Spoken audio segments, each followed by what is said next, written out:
Greetings everyone. Once again, we're going to be talking about the exclusive buyer brokerage agreement. But in today's video, we're not going to be discussing about filling out or drafting this particular contract or agreement. In this video, we're going to be focused on when to use this particular agreement and working with buyers and how this particular agreement should be implemented in your day-to-day routine as working as a realtor or real estate agent and working with buyers, whether you should use this agreement, whether you shouldn't, if it works for your business or if it doesn't. And that's what today's video is going to be mainly focused on, is what exactly is this agreement, how to fit it into your work schedule, into how you work with clients, and basically if it's a benefit for you to use this particular agreement. Some individuals use this agreement and only work with buyers if this agreement is signed between all parties involved.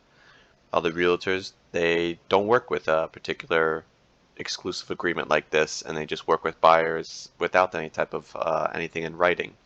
So that's what we'll be discussing today. Before we begin, as always, I'd like to take a quick 30 seconds to discuss about our real estate brokerage for anyone new here. Nizz Realty Inc. is a 100% real estate commission brokerage licensed currently in the state of Florida. This means we pay you 100% of your real estate commission. We have zero hidden fees, zero surprises. There's only a transaction fee whenever you close a deal. The transaction fee amount is negotiable. We know what competitors are charging, and we want to ensure you're receiving the best deal as long as it's being fair and reasonable in the transaction fee amount. For further information, feel free to visit nizzrealty.com, our website, or feel free to give us a call for a free confidential consultation. Enough about that. Let's get into today's video on working with buyers using the exclusive buyer brokerage agreement and how it fits into your practice as working with clients and being a realtor and representing buyers. So, the first thing I want to discuss is what is this agreement and what's the purpose of this agreement? Well, it's pretty self-explanatory, but not exactly. So it's an exclusive buyer brokerage agreement, as it's called. This is the transaction broker one, which means that you're going to be representing and acting as a transaction broker. Now, you basically would use this agreement if you're going to engage in a relationship with a buyer or buyers and be searching for properties for them. You're going to be showing them homes, showing them properties, residential, or whatever the case may be, rentals. Perhaps you're showing them commercial properties, and you're basically working with them exclusively, and they're working exclusively with you. That's the purpose of this agreement. Now, a common practice, but not always, it just depends on the realtor or the real estate agent and how they're working with their potential clients and customers.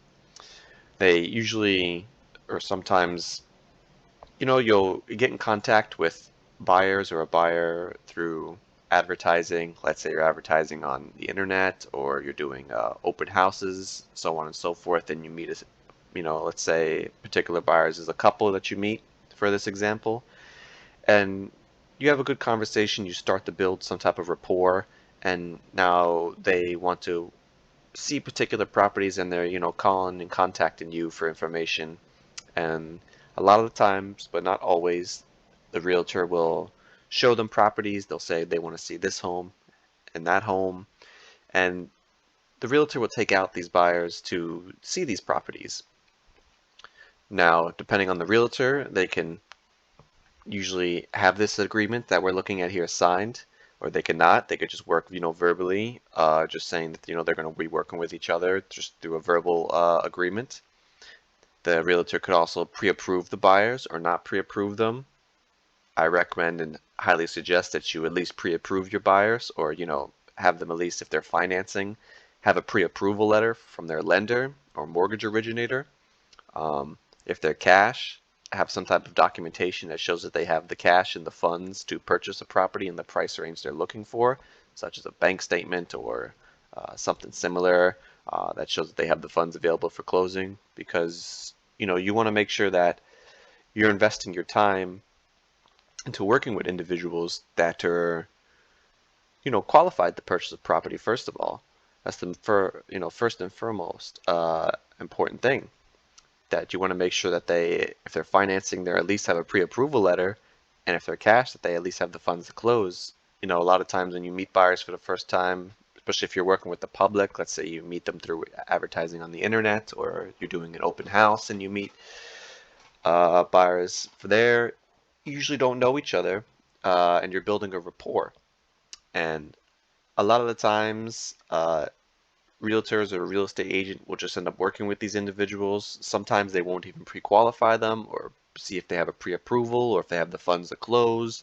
Other times they won't fill out this particular agreement and they'll just show them properties, hoping that they'll work with them or hoping that they're pre-approved and capable of purchasing a property. Um, and at least in my experience, I don't really recommend that. I recommend doing some pre-approving and build some rapport first to make sure that you're investing your time wisely into your clients, because you want to be helpful and help individuals, but at the same time, you don't want to be taken advantage of. You don't want to have your kindness mistaken for weakness and have individuals who may not even be pre-approved or may not really be interested in working with you exclusively. They might have another realtor they're working with or a family member that has a real estate license, and you could be showing them properties. And then after you invest a lot of time and money in finding properties and showing the buyers properties, they could just disappear on you one day or tell you, oh, hey, thanks for showing us these properties, but we have this person or a family member who has a real estate license and we're going to be working with them, but thank you, appreciate it, and you don't get nothing out of it. There's no protection on your behalf. So that is the point of why we have the exclusive buyer brokerage agreement.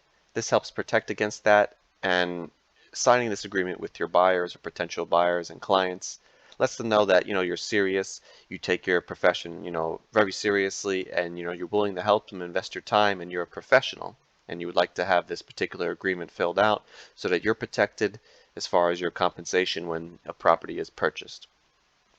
Now, that's not to say that you have to always use this agreement to work with buyers. It really just depends. It depends on the type of relationship you have with these individuals, the buyers, your clientele.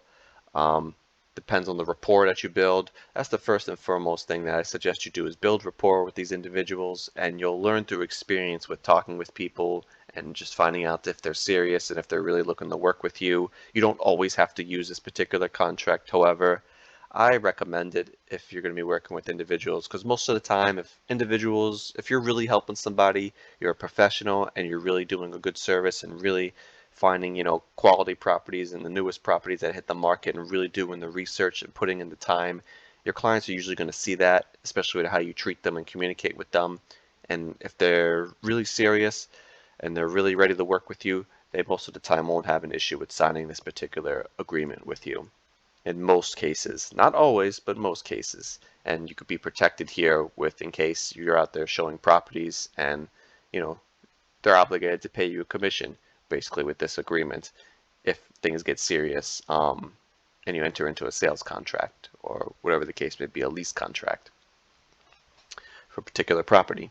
So once again, just a recap on everything that was just discussed.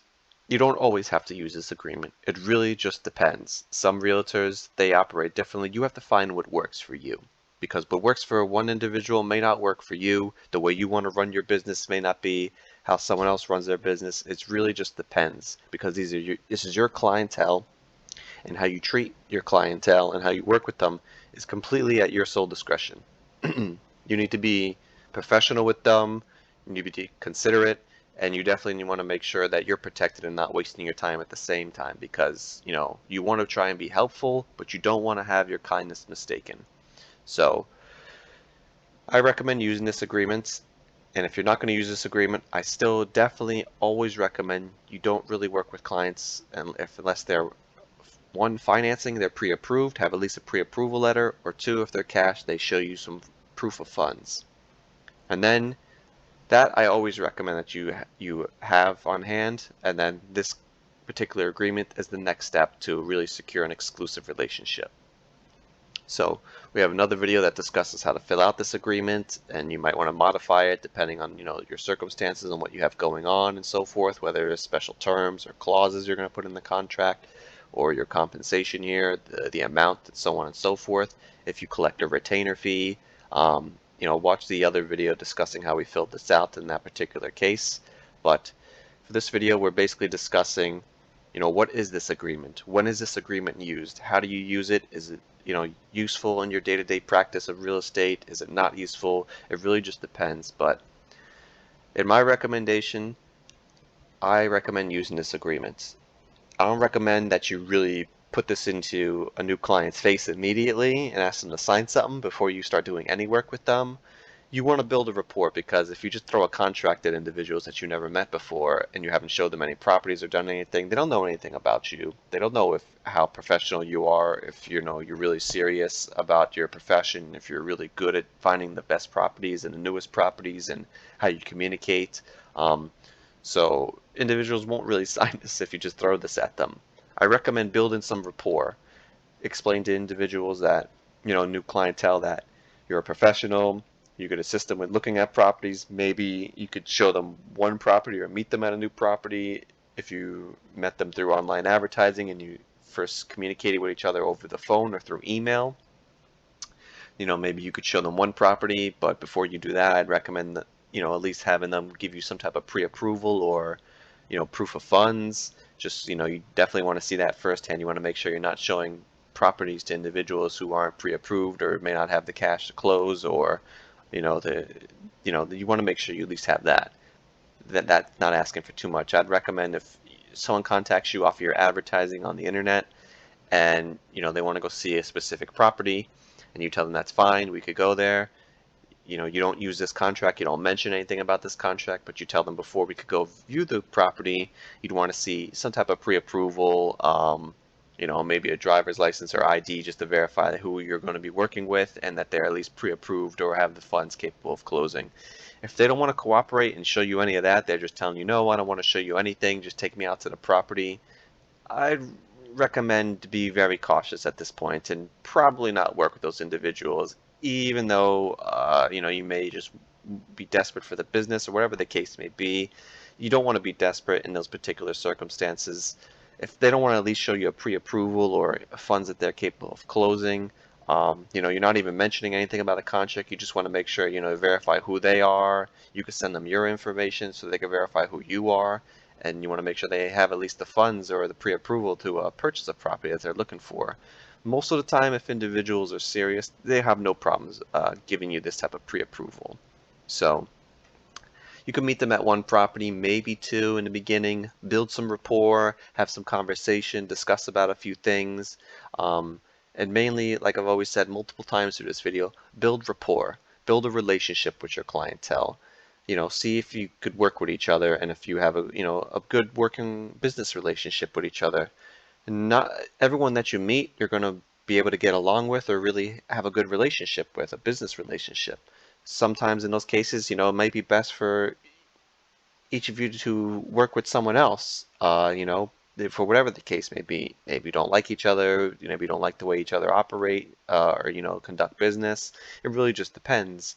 So if you build rapport in the beginning and things are going well, you're having good conversations, you feel that these individuals really, the buyers need help and they're really, looking to utilize your services. And then eventually, you can move on to explaining this agreement and ask if they're okay with signing this, and you would feel much better and comfortable if you did.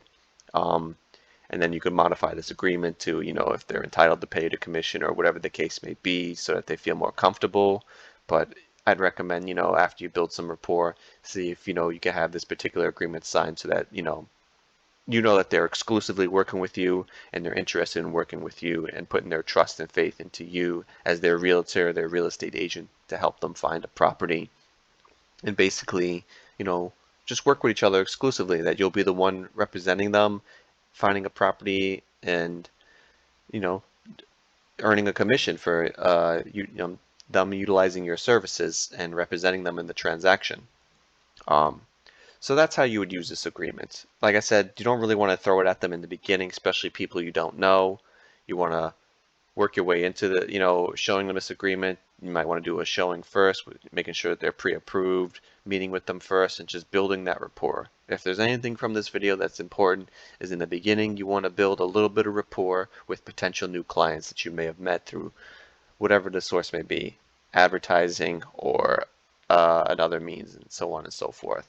Build some rapport with them and just have some conversations and see if they really need help and they're really looking for someone who could assist them that they could work with exclusively. Because a lot of times, not all the time, but a lot of times they might be working with somebody else, or they might have someone else that they're already intending to use to represent them in their transaction, and they're just interested in you coming and showing them the property for this particular one, and they may or may not work with you. But that's not always the case. Sometimes it is, sometimes it's not. It really just depends. Every situation is unique.